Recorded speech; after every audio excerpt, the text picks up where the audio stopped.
Welcome to the Deep Dive. Today, we're getting into the life of someone, well, everyone's heard the name, David Livingstone. Right. The famous explorer of Africa. Exactly, but most people probably just know that one side. The sources we're looking at today, though, they show a much richer picture. We're talking writings about his journeys, his struggles, his real motivations. That's what we want to unpack in this deep dive. Use these sources to explore his whole story. The key moments, the incredible challenges, some genuinely surprising stories, too. And really get at that driving force behind it all, right? Because he was a missionary, an explorer, and this fierce opponent of the slave trade. How did that all fit together? Precisely. How did his deep sense of purpose shape everything? And what can we maybe learn or just find fascinating from his life today? Okay, let's dive in. The sources give some amazing glimpses into his early life, this almost unbelievable drive he had right from the start. He began in a factory. Yeah, textile factory. Right. Blantyre, Scotland. Started around age 10, working like 14 hours a day. Grueling work. Wow. 10 years old. He called it an infernal place. Even if maybe slightly more modern than some older factories, it was still hard manual labor. But young David, he just had this incredible hunger to learn. And he actually studied while working those crazy hours. He did. He'd prop a book up on his spinning jenny. There's this great anecdote in the sources about the foreman. Oh, yeah. Well, the foreman obviously saw him reading, maybe was a bit skeptical. Yeah. Or just curious. So he challenged him, put him on the spot. Exactly. Asked him to prove what he'd learned. And David, right then and there, starts reciting Psalm 119. Wait, the whole thing, isn't that like incredibly long, 176 verses? All 176, over 2,000 words. Apparently the foreman had to stop him, basically saying, okay, I believe you. I can't be away from the floor that long. Huh. That's amazing. Just sheer determination. And memory. Yeah. And the foreman wasn't angry. He was impressed. He told David he could bring his books, even leave one open to lap up a drop or two of knowledge while working. He saw real grit in him. Real grit. That foreman recognized something special. He saw him as a determined lad, learning his way out of that infernal place. And it wasn't just at work. After his shift, he was off to Latin lessons until 10 p.m. After a 14-hour day. Yep. The foreman commented on it, said he must have the energy of a dozen boys, which maybe explained why he was so thin. And even at home, it didn't stop. That story about his grandmother. Yeah, Grandma Livingstone. Sounds like quite a character herself. The sources say she had to physically take his book away at midnight, Literally had to force him to sleep. telling him something like, "Don't you ever know when to quit," and blowing out the candle. Meanwhile, his brother John was sound asleep. It just shows this relentless internal drive. He apparently wondered himself if studying that hard was somehow wrong, like neglecting his family. But it seems this deep commitment was just part of who he was, even then. It really seems baked in. It wasn't just about escaping the factory, though I'm sure that was part of it. It was this fundamental need to learn and strive. And that determination, you see it throughout his whole life. And eventually, this led him towards missionary work. The sources mention his early time with the London Missionary Society, the LMS, places like Shikwan, Kulobang in southern Africa. Right, that's where he starts connecting his faith and learning to this wider purpose. But, his idea of what a missionary should be was, well, different. Not just, as the sources quote him, a dumpy sort of man with a Bible under his arm. He saw it as broader than just preaching. Much broader. He felt he was serving Christ just as much when he, say, shot a buffalo to feed his expedition team, or when he took an astronomical reading to map the land accurately. So practical actions, scientific work, that was all part of his service. Exactly. It was all integrated, all driven by his faith, in his view. And it was during this time with the LMS that his exploration career really kicked off, wasn't it? Stemming from this wider view of his mission. Yeah, he spent time learning local languages, customs, really understanding the environment and the people. That was crucial. Building relationships, laying groundwork. Which then led to his first big journey into the interior, heading north. That's when he reached Lake Ngami in 1849. Lake Ngami, a major geographical discovery then. But he kept going, right? He wanted to meet Sebetoni, the Makololo chief. Yes, he made a second attempt to reach Sebetoni. This trip was even harder, and he took his family along. Wow, with his family. That must have been incredibly difficult. It was. They faced huge challenges before finally getting to Lake Ngami again and pushing north to Sebetoni's territory. And that first meeting with Sebetoni himself, how did that go down? The sources describe it pretty vividly, don't they? They do. Sebetoni. tall, wiry, about 45, intelligent face. And Livingstone's approach was just different. He walks up, greets him in the local language, Sekwana, says, "We come in peace," and then does something really unusual. What was that? He held out his hand. Just offered a handshake. Seems normal to us, but... But totally unexpected then and there. The sources say it caught Sebetone completely by surprise. But the chief was quick-witted, grasped his hand immediately. It set a completely different tone. Kind of broke the ice, maybe. Disarmed assumption. I think so. Then Livingstone laid out his reasons for being there. The gospel message, discouraging the slave trade, encouraging peace between tribes. And Sebetone's reaction. Very blunt. He basically said, "I thought you were here to teach me about guns. That's how we make peace." He clearly expected another European wanting to trade weapons or exploit things. But Livingstone stood firm. "We do not sell guns," that was his reply. And Sebetone's response to that. It was insightful. "You are not what I expected. We have much to tell each other." It really shows Livingstone's different approach, aiming for dialogue, even starting from such different places. So after that, Livingstone keeps going this incredible journey across the continent, aiming for the west coast, Luanda. What was that like? The sources describe this vast landscape, changing forests, then open plains, then getting more arid towards the coast. He mentions Portuguese settlements like Pungo and Dongo with these amazing, huge rock pillars. But it wasn't all scenic views. He had some rough encounters, like with mosquitoes. Oh, horrendous. Near the river Senza. He said nobody in his party could sleep. He tried staying indoors in a Portuguese house, but had to flee outside to sleep by a smoky fire for protection. It was constant biting. He compared it to having a nail through your heel or a toothache. It's something you just can't ignore. Yeah, brutal. He was amazed the local host seemed used to it. And then there were the ants. The driver ants, that sounds even worse. Yes, near Kassange. Driver ants. They sound truly terrifying. Marching in this solid band, like 2 or 3 inches wide, step on them, and they swarm instantly. Biting like sparks of fire, he said. Exactly. His description of the first time is so vivid, tearing off his clothes, trying desperately to pick them off one by one. Ugh. They would make the most lethargic mortal look alive, he wrote. You can just feel the panic. He said he was glad no one saw him. They'd think he'd gone mad. They even bit him in his tent while he was asleep. He had to hold his blanket over a fire to get rid of them. That really brings home the sheer physical misery and danger. They latch on and cause actual cuts, right? Yeah, lacerations, horrible. But Livingstone being Livingstone, he also observed their usefulness. Usefulness? How? Well, he noted they clear out pests, like white ants, even small animals, lizards, maybe even pythons.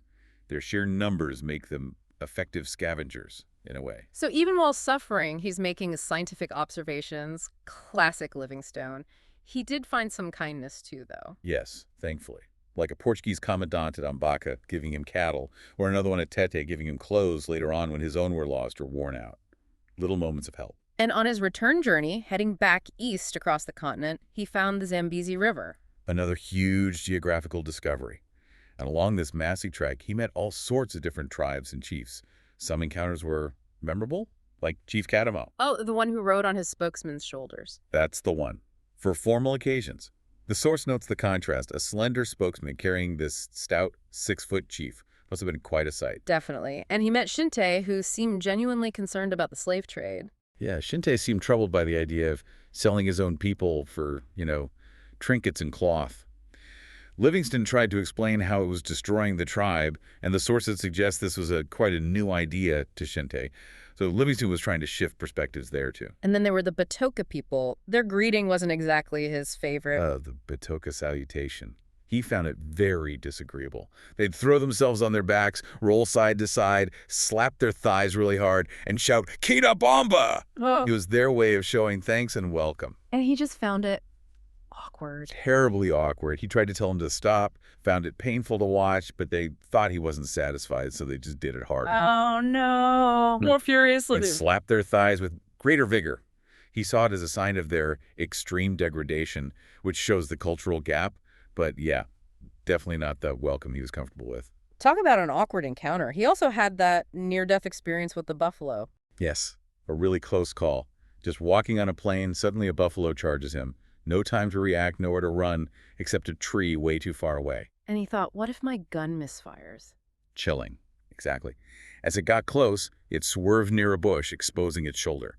He fired, and instantly fell flat, maybe instinctively, maybe knocked down. Did it hit the buffalo? Yes, the injured animal ran past him into some water and was found dead later.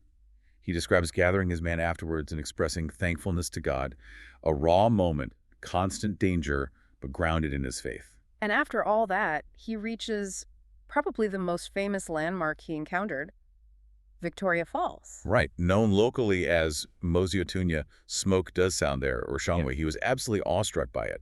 But he also saw its geographical importance. As a key point on the Zambezi. Exactly. A connecting link, he called it, between the known lower parts of the river and the unknown upper parts. And that's when he named it Victoria Falls. Yes, after Queen Victoria. The sources point out it was the only English name he gave to any feature there. He also used this discovery to correct a geographical mistake that had been published back in Britain.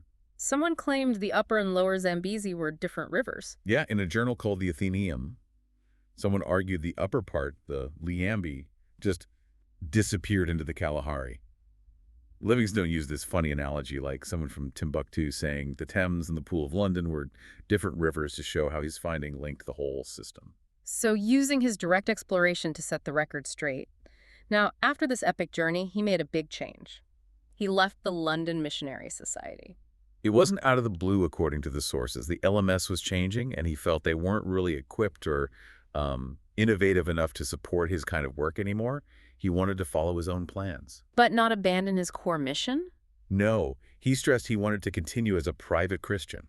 He saw his scientific work and exploration as having spiritual consequence. Which meant tackling things like the slave trade. Absolutely, that became central. So he accepted a post as a British consul with backing from the Royal Geographical Society and the government. That gave him official status and resources for what came next. But first, he went back to England and basically became a sensation. His book, Missionary Travels, came out. His friends pushed him to publish his journals, and the public just couldn't get enough of it. These amazing stories, the unseen world, the close calls like the buffalo. It was huge. But leaving the LMS, did that cause problems? Did people think he was just chasing fame now? Some did, yeah. Questions were raised about whether he was prioritizing exploration over his missionary calling, but he pushed back hard. How so? He argued that opening up Africa, making it known, bringing it into contact with trade and the sympathies of Christendom was missionary work. He saw commerce and civilization as essential tools to fight the slave trade and help the gospel spread. He even stopped taking his LMS salary to prove it wasn't about personal gain. So still a missionary in his heart, but with a much bigger, maybe more unconventional platform. Exactly. And that platform became crucial for his next big focus, the fight against the slave trade. This became an absolute driving passion. He'd seen glimpses of the West African trade, but what he found in East and Central Africa was different. Vastly different, and far more devastating at that time. The West African trade was slowly being suppressed by British naval patrols. But the Arab slave trade, operating out of Zanzibar and raiding deep into the interior, especially around Lake Nyasa, it was enormous, brutal, and largely unchecked. And the sources mention the painful fact that sometimes Africans themselves were involved in the raiding and selling. Yes, which deeply troubled him. He saw the horrific cycle of violence and suffering it created. But he held on to this belief that if you could introduce legitimate trade, good commerce, it would give people an alternative and cut the legs out from under the slave economy. And that idea fueled the Zambezi expedition, funded by the British government. That was the hope. Open the Zambezi River to navigation and trade, bring in legitimate business, undermine slavery. But the expedition itself, it was plagued with issues. What kind of issues? Well, the boat they were given, the Mad Robert, was a disaster. Leaky, hull breaking apart. Then there were personality clashes among the crew, morale problems. Some felt Livingstone favored the working-class guys over the naval officers, like this man Bedingfield, who got blamed for a lot of the ship's problems. And the main goal, navigating the Zambezi from the sea, that failed. It did. The river wasn't navigable in the way they'd hoped, but they did manage to get up the Shai River and reach Lake Nyasa. And that's where they saw the slave trade up close. Yes, firsthand. The sheer scale and horror of it, which led to that incredible moment the sources describe, encountering a slave caravan. Tell us about that. They were a small group, debated if they should even try to intervene, but they decided they would if they could. And then, minutes later, they saw them, 84 people, men, women, children, chained together, being marched along. What'd they do? When the slavers saw Livingstone's party, they panicked, broke ranks, and just fled into the bush, abandoning the captives. So Livingston and his team just freed them. Just like that, 84 people set free. An amazing, direct act of liberation. Incredible. But despite moments like that, the expedition overall struggled. Yeah, it faced a lot of failure. No navigable route, the ship problems, a linked university's mission basically fell apart. They suffered famine, lack of mail and support. They even had to take apart their second boat, the Lady Nyasa, to try and carry it overland. So when he returned to England this time, in 1864, the welcome wasn't quite so warm. No, it was tough. A lot of public criticism. People felt he hadn't delivered, especially on stopping the East Coast slave trade, which was a key, if perhaps unrealistic, expectation for that expedition. But the sources argue that the critics were missing the point, in a way. They really were. True. Okay, geographically, he had explored and mapped huge areas, the Zambezi, the Shire, the Ruvuma rivers. He proved the Zambezi wasn't navigable from the sea, which was disappointing for trade hopes, but vital geographical knowledge. And he mapped Lake Nyasa. Those were real achievements. And the humanitarian side. Even if the expedition didn't stop the trade then and there. That was the crucial thing the critics overlooked, according to the sources. The expedition definitively exposed the massive scale and the specific routes of the Arab slave trade coming out of the Nyasa region. This information, brought back to Britain, to the Foreign Office, was absolutely invaluable, even if he felt like a failure at the time. It laid the groundwork. Which leads us to his final expedition. Ostensibly, it was about finding the source of the Nile, right? That great geographical puzzle everyone was talking about, Burton speak. Yes, that was the public goal, the scientific justification. But for Livingstone, it had a much deeper purpose. Building on what he'd learned, he saw the Nile quest as a way to get a megaphone. A megaphone, how so? His plan was to use the fame and interest surrounding the Nile discovery to report directly from the very heartland of the Arab slave trade, to gather undeniable proof of its horrors and force the British government to finally act. He wrote about needing to hold on bulldog fashion against this gigantic evil. But this last journey was incredibly difficult, maybe the hardest. Oh, absolutely brutal. He went inland from Zanzibar, depending on supplies supposed to be sent to Ujiji. But the logistics were a nightmare. Supplies delayed, stolen, sometimes even transported by slave caravans. Horrifically. And the journey itself. 3 punishing months just to reach Ujiji. He passed through areas devastated by slavers, villages burned, people killed or fled, constant fear, lack of food, lack of medicine. He became incredibly ill. Oh, how ill. He wrote about feeling like he was dying on my feet, constant pain, couldn't eat, and emotionally just crushed by it all.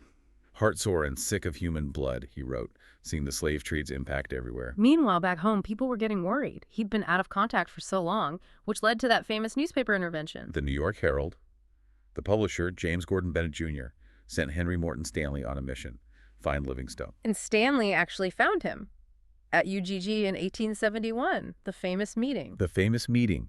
And Livingstone, weak as he was, knew exactly how to use this moment. He gave Stanley the message he wanted the world to hear. What was that message? It was published in the Herald, a direct quote. If my disclosures regarding the terrible Ujian slavery should lead to the suppression of the East Coast slave trade, I shall regard that as a greater matter by far than the discovery of all the Nile sources together. Wow. So he explicitly put ending slavery above discovering the Nile source. Absolutely. Yeah. He used Stanley's publicity stunt, as the sources call it, to make his true priority crystal clear. And it worked. It gave his reports immense authority, massively boosted public concern back in Britain. And this time the government listened. They did. The public outcry, combined with Livingstone's detailed evidence, spurred them into action. They sent relief expeditions, but more importantly, they sent a diplomat, Sir Bartle Frere, to Zanzibar. And negotiate with the Sultan. To put pressure on the Sultan. And Frere had help from John Kirk, the same Kirk who'd been with Livingstone on the Zambezi trip and had seen the horrors himself. Kirk's first-hand knowledge over 7 years was crucial. What did they do? They gave the Sultan an ultimatum. Sign a treaty ending the sea trade in slaves, or face a British naval blockade. Zanzibar's economy depended heavily on that trade, so a blockade would ruin them. The Sultan gave in. And the result, the direct outcome of all Livingstone's work. June 5th, 1873. The treaty was signed. A notice went up in Zanzibar's custom house. No more sea transport of slaves allowed, slave markets closed. The sources estimate this stopped a trade capturing maybe 50,000 people a year, saving countless lives. An incredible victory against that gigantic evil. And Livingstone himself, he died just after this. Yes, only a couple of months later, deep in Africa, likely from dysentery and other complications. His devoted African companions, Chuma and Susie, found him kneeling by his bedside. And they didn't know the treaty had been signed yet. No, the news hadn't reached them, but their loyalty was just extraordinary. They embalmed his body as best they could and carried him, along with his journals, for months. Over 1,000 miles to the coast. Took them 5 months, facing incredible dangers, including fighting off a lion attack just to ensure he got back home. Their dedication says so much about the man he was. It really does. And his own words about his purpose, you quoted them earlier. I am a missionary heart and soul. God had an only son, and he was a missionary and a physician. A poor, poor imitation I am or wish to be. In this service I hope to live, in it I wish to die. That really sums up his core motivation. So looking back at this whole life, through these sources, what stands out? What are the big takeaways from this deep dive? I think you see this incredible thread running through it all, from that intense, almost stubborn determination as a boy in the factory. The real grit. Yeah, that same bulldog fashion persistence he applied to exploring unknown territory and, crucially, to fighting the slave trade against overwhelming odds. It was all fueled by this deep personal conviction. And the idea that his exploration, his science, wasn't separate from his faith, but actually part of it. Exactly. He truly believed he was serving Christ when he mapped a river, or advocated for cotton farming as an alternative to slave raiding, or just opened up Africa to the world's attention and, he hoped, its compassion. As one source puts it, reflecting on a book about him, through his life we learn much about ourselves and God. It challenges that narrow view of what mission means. So what lessons can we pull from this today? Well, definitely the power of having a really strong, clear purpose driving you. Using whatever skills or platform you have, science, writing, speaking, whatever, to stand against injustice. And not giving up, even when things go wrong. Like the Zambezi expedition. Exactly. Persistence is key. Learning from failure, because even in failure, gathering that vital intelligence on the slave routes, you can achieve something important for the future. And maybe the biggest thing is just the sheer potential of one person's dedicated life, driven by that deep conviction, to actually change the course of history in a massive way. The abolition of that slave trade is a testament to that. It's an amazing story, far more than just an explorer. A missionary whose purpose led him to confront this terrible evil and ultimately help to end it. The exploring gave him the voice, but the conviction gave him the message. A really potent mix of scientific curiosity, incredible bravery and exploration, and this profound moral certainty against injustice. It really makes you think, doesn't it? Yeah. How does Livingstone's life, this blend of science, adventure, and deep moral conviction against slavery, how does that challenge our own ideas about what it means to have a purpose and what it takes to truly make a difference in the world we live in now?